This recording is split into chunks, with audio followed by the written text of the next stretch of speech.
just in that Iran directly threatened America? Tonight, I can report to the world that the strikes were a spectacular military success. We're not at war with Iran. We're at war with Iran's nuclear program. At 3:29 a.m., silence gripped the southern coast of Iran. No alarms, no lights, just the dense weight of pre-dawn darkness hanging over the cliffs near the Strait of Hormuz. In this silence, the earth itself hid a secret, a threat buried deep beneath reinforced limestone and steel. That threat, known only by its U.S. codename Site Zulu-9, had gone quiet to the naked eye. But behind that silence stirred something far more dangerous. For months, the Defense Intelligence Agency and U.S. Cyber Command had tracked a growing digital heartbeat beneath the Iranian coastline. Deep web signals, low-frequency encrypted pings, and anomalous metadata painted a chilling picture. Site Zulu-9 was reactivating. This wasn't just another weapons depot. It was a strategic war node, embedded nearly 350 feet into the mountain. Built for command and control, drone warfare, and missile targeting. During last week's G7 summit, warning the president if he launched airstrikes against Iran's nuclear facilities, Iran could respond by unleashing terrorist attacks. But the real concern came on May 6th, when satellites from the National Reconnaissance Office picked up a series of movements. 6 flatbed trucks, escorted by unmarked tactical units, delivering canisterized payloads consistent with Shahed drone components. That same week, fiber optic tapping on Iran's Qeshm Island relay stations picked up spikes in outbound data transmission. Encrypted command relays using compression protocols reserved for real-time guidance systems. The interpretation was chilling.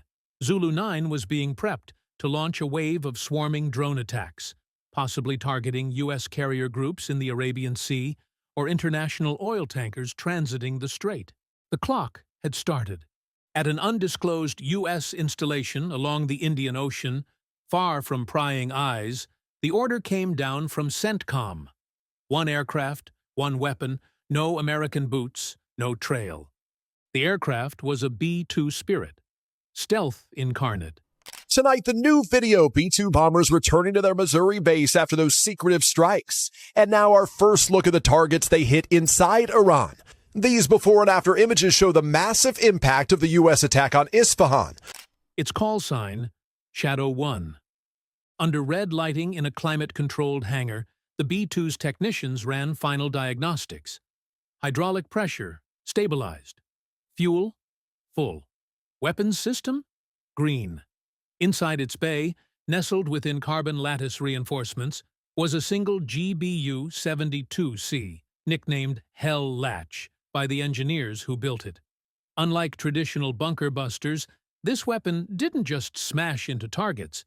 It read geological terrain in real time, mapping fractures and voids, and selected the exact depth for maximum internal collapse.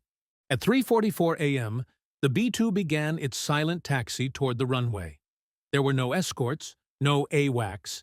Its stealth profile made it invisible to Iranian radar arrays that hadn't seen an update in over a decade. It lifted into the sky with ghost-like efficiency, banking northeast under a cloudless moon. The operation was dubbed Phantom Dagger, a reference to its intent: swift, silent, surgical. Back in Langley, analysts in the Situation Room watched infrared feeds, real-time telemetry, and digital overlays. Initial battle damage assessments indicate that all 3 sites sustained extremely severe damage and destruction. Zulu-9 had gone dark again. That was expected. A blackout before launch was protocol. But American command knew exactly how much time remained. The B-2's route curved just outside the borders of Iranian airspace, skimming neutral zones above the Arabian Sea. This wasn't just about the kill. It was about deniability, a strike without fingerprints, a lesson without provocation. By 4:06 a.m., Shadow 1 was in position. The GBU-72C was armed, Its internal AI parsed terrain modeling streamed from LIDAR-equipped satellites above. The target was locked. At 4:09 a.m., the weapon was released. There was no roar, no heat trail. The bomb didn't announce its descent. It fell like a whisper, adjusting mid-fall for rotational drift, humidity, and gravitational variance. It struck the mountain's eastern face at supersonic speed, boring through over 200 feet of composite layers, limestone, steel, and shock-absorbing concrete. Then it detonated. The ground didn't erupt, it imploded. Inside Zulu-9, every corridor became a pressure funnel. Steel support beams folded in on themselves. Backup generators exploded from vacuum compression. The oxygen was consumed before any alarm could sound. Iran's key nuclear enrichment facilities have been completely and totally obliterated. Over 40 Iranian officers, drone specialists, and radar analysts were vaporized before they even understood what hit them. But that wasn't the end. Infrared recon detected 8 figures emerging from a secondary exit tunnel on the mountain's northern slope, an escape path unknown even to Mossad. They were carrying a case, likely a command unit or encrypted satellite relay. That was Phase 2. At 40,000 feet, circling just beyond visual detection, 2 U.S. Navy F-35Cs activated tracking protocols. SDB-2 smart bombs were released, each equipped with multi-mode targeting, thermal, radar, and semi-active laser. The first bomb struck the group's flank. The second zeroed in on the satellite case as one of the fleeing soldiers attempted to bury it beneath rock. Both targets were erased. The entire operation, from weapon drop to final strike, lasted under 35 minutes. But the operation wasn't just a kinetic success. It was a signal to Tehran, to Beijing, to Moscow, to every nation gambling on hardened underground facilities. The era of safe zones was over. Over the next 12 hours, Iranian state media made no mention of the strike.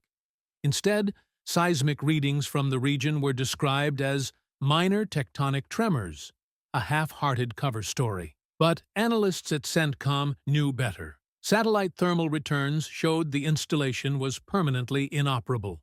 At 7:10 a.m., the B-2 returned to its airstrip. No ceremony, no witnesses. Its mission files were encrypted and uploaded to a secure cloud, accessible only by Tier 1 commanders. Shadow 1 was wheeled back into the hangar, rearmed and powered down. Its cockpit dark, its role complete.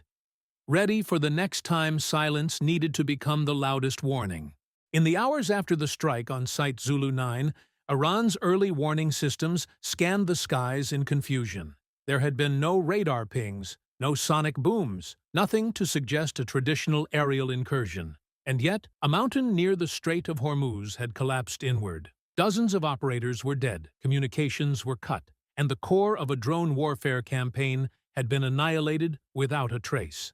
At 8:12 a.m. local time, Iran's Civil Defense Ministry issued a vague bulletin, citing unusual seismic activity and advising citizens to avoid the region due to unstable terrain. There was no mention of an airstrike, no condemnation of foreign aggression, only silence and deflection. But inside Tehran's inner military circles, alarms were already sounding. Overnight intelligence reports indicated that key personnel in charge of the now-destroyed bunker hadn't checked in. Their phones were offline. Encrypted relays had ceased. Surveillance drones dispatched to the area failed to return. To Iranian leadership, one thing became clear. Someone had struck, and they had done it with a level of precision that defied detection. In Washington, D.C., deep beneath the Pentagon, Joint Special Operations Command debriefed Phantom Dagger in a sealed room. Analysts reviewed every millisecond of data.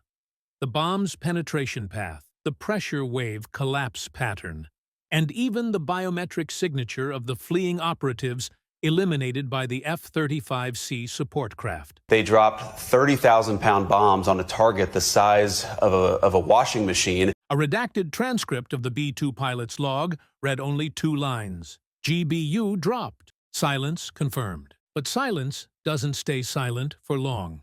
Across the region, Allied surveillance stations in Bahrain, Kuwait, and Djibouti picked up a wave of encrypted traffic bouncing between Iranian proxies in Iraq, Syria, and Lebanon.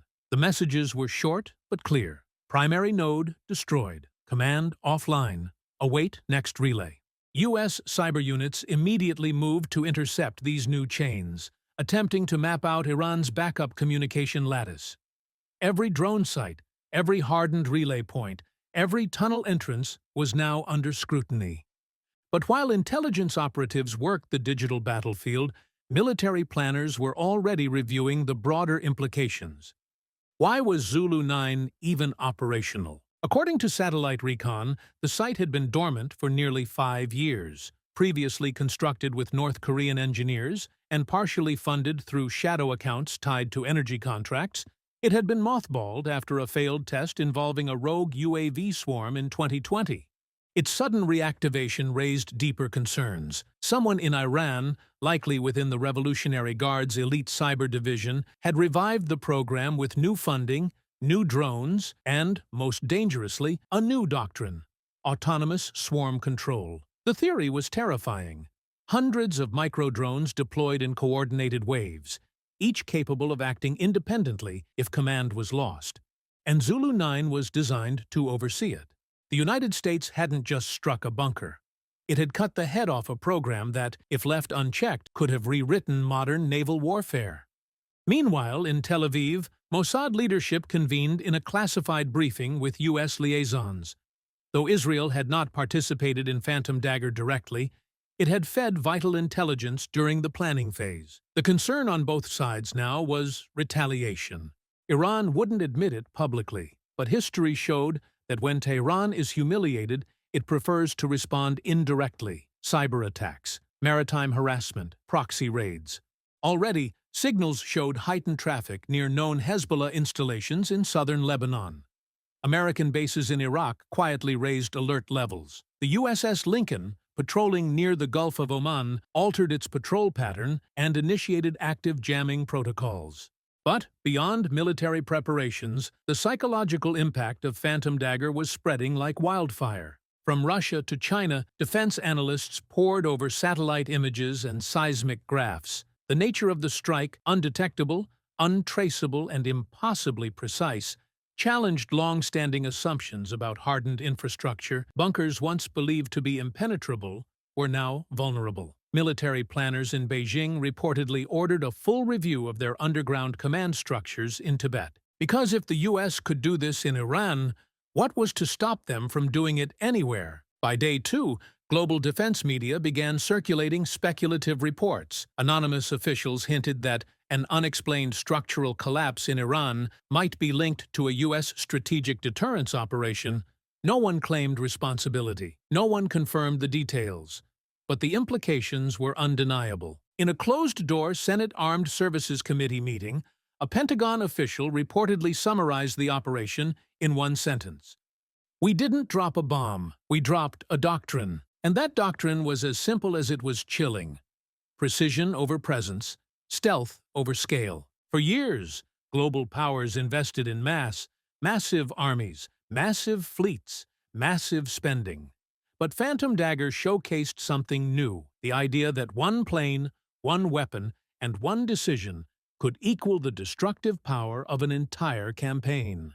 Even more unsettling to adversaries was the cost-effectiveness. Compared to months of warfare, thousands of troops, and billions in logistics, Phantom Dagger had cost less than $60 million in operational expenditures. No boots, no prolonged engagement, no political fallout. It was the perfect ghost strike. As Part 2 of the mission analysis closed, a quiet acknowledgement passed between the highest levels of the U.S. defense community. The game had changed, and those still building walls, digging deeper, and hiding in bunkers? They'd soon find out how little protection concrete provides when your enemy doesn't knock. They just reach in and turn the lights off. In the days following the strike, silence persisted, not just in the Iranian mountains, but across international channels. No claim of responsibility, no condemnation, just quiet recalibration. Inside Tehran, the Iranian Supreme National Security Council convened behind closed doors.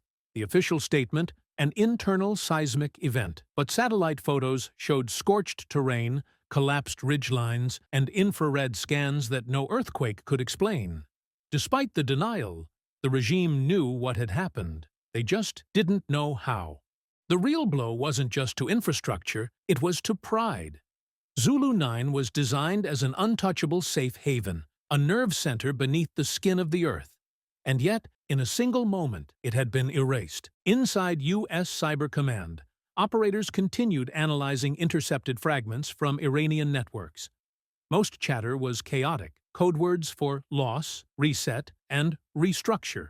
Some of it bordered on desperation. A top-level message intercepted between Iranian defense nodes read, "Reevaluate all subterranean protocols." Phantom Reach confirmed. Phantom Reach. The phrase began to circulate through defense circles like a whispered curse. Across Europe, NATO allies requested private briefings. Intelligence heads from France, Germany, and the UK asked to review the strike's telemetry. Not the footage, there was none, but the implications. If a B-2 bomber could penetrate that deep without detection, were their own assets still secure? In Beijing, a quiet directive was issued. Initiate Project Horizon Shield, a sweeping assessment of China's hardened bases, from underground missile silos to remote command bunkers in the Xinjiang region. Engineers scrambled to reinforce structures thought impenetrable just a week earlier. In a state-controlled defense publication, an op-ed posed a single question: can silence now be a weapon? Meanwhile, in Russia, state media ignored the event entirely, but internal GRU reports labeled the incident as doctrinally significant. One line in a leaked assessment stated bluntly, "Traditional concepts of airspace sovereignty no longer apply. Reach is now ghosted." The shift was more than strategic, it was philosophical. For decades, military power was measured in visible scale. Fleets, missiles, divisions, but Operation Phantom Dagger had redrawn the equation. Power now lived in invisibility, and victory no longer needed noise. It only required knowing exactly where to strike. Back in the United States, debates began in think tanks and military colleges. The question wasn't, should we do this again? It was, what happens when someone else does? Because if America could strike like this, so could others, eventually. And that meant defenses had to evolve just as aggressively as offenses. Secure no longer meant buried. Safe no longer meant silent. The arms race had shifted from quantity to precision. The B-2 bomber, once seen as a Cold War relic, had become the spearhead of a new warfare model. Untrackable, unpredictable, and unchallenged. Behind the scenes, upgrades to stealth systems and next-gen bunker busters were fast-tracked. Eye-guided munitions, terrain-adaptive payloads, and orbital reconnaissance meshes. These weren't prototypes anymore. They were being budgeted, built, and deployed. But for all the tech talk, the real impact of Phantom Dagger was emotional. At the Joint Special Operations University, a retired general addressed a small room of cadets. He walked to the whiteboard and wrote 3 words: speed, silence, finality. He turned and said, "This is the new standard. You won't march into battle. You'll ghost into it, and when you leave, no one will know you were there, only that something is missing." That message echoed far beyond that classroom. Around the globe, non-state actors, insurgent groups, militant networks, cyber militias, took notice. If the U.S. had this capability, their bunkers were no longer safe. Online forums trafficked in paranoia. Telegram channels, once full of bravado, now buzzed with contingency plans. Deeper tunnels, decoy bunkers, mobile command nodes. But the fear remained, because how do you prepare for a threat you'll never see coming? Back in Iran, reconnaissance drones captured final footage of Zulu-9's remains.